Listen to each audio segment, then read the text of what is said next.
Hello friends, നമുക്കിന്നൊരു കേസരി ഉണ്ടാക്കിയാലോ? നമ്മുടെ ഓഷോന്റെ സ്പെഷ്യൽ കേസരി മിക്സ് വെച്ചിട്ട് നമുക്കിന്നൊരു കേസരി ഉണ്ടാക്കാം. ഇങ്ങനെ ഉണ്ടാക്കാൻ നോക്കാം. വരൂ. നമുക്കാദ്യം കേസരി മിക്സ് ഓപ്പൺ ചെയ്തിട്ട് അതിനെ ഒന്ന് അളന്ന് വെക്കാനുണ്ട്. നമ്മുടെ കേസരി മിക്സ് എത്രയാണോ എടുക്കുന്നത് അതിൻ്റെ ഇരട്ടി വെള്ളമാണ് നമ്മൾ എടുക്കേണ്ടത്. അപ്പോൾ ഞാനിവിടെ 1 ഗ്ലാസ് കേസരി മിക്സിന് 2 ഗ്ലാസ് വെള്ളം എന്നുള്ള രീതിക്കാണ് എടുത്തിരിക്കുന്നത്.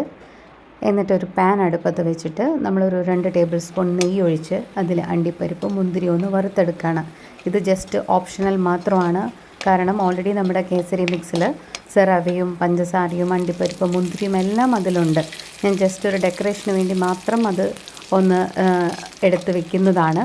ഇത് നിങ്ങൾക്ക് വേണ്ടെങ്കിൽ ഈ ഒരു സ്റ്റെപ്പ് നിങ്ങൾക്ക് സ്കിപ്പ് ചെയ്യാവുന്നതേ ഉള്ളൂ. എന്നിട്ട് നമ്മുടെ അതേ പാനിൽ തന്നെയാണ് ഞാൻ കേസരി ഉണ്ടാക്കുന്നത്. അതിൽ നിന്ന് ഞാൻ നെയ്യൊന്നും മാറ്റുന്നില്ല.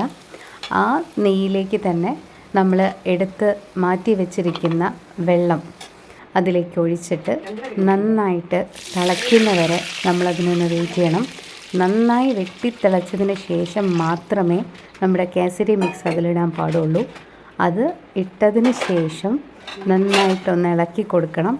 ആ ഇളക്കി കൊടുത്ത് കഴിഞ്ഞിട്ട് അതൊരു പകുതി വേവാവുമ്പോൾ നിങ്ങൾക്ക് നെയ്യ് വേണമെങ്കിൽ ഒരു 2 ടേബിൾ സ്പൂണോ എങ്ങാനും നമുക്ക് ഒഴിക്കാം. ഞാൻ ഓൾറെഡി ഇതിൽ കുറച്ച് നെയ്യ് ഉണ്ടായിരുന്നു. പിന്നെ ഞാനിത് 2 പാക്കറ്റ് കേസരി മിക്സ് വെച്ചിട്ടാണ് ഉണ്ടാക്കുന്നത്. അതുകൊണ്ട് മാത്രം ഞാനിതിൽ കുറച്ചുകൂടെ നെയ്യൊന്ന് ആഡ് ചെയ്ത് കൊടുക്കുകയാണ്.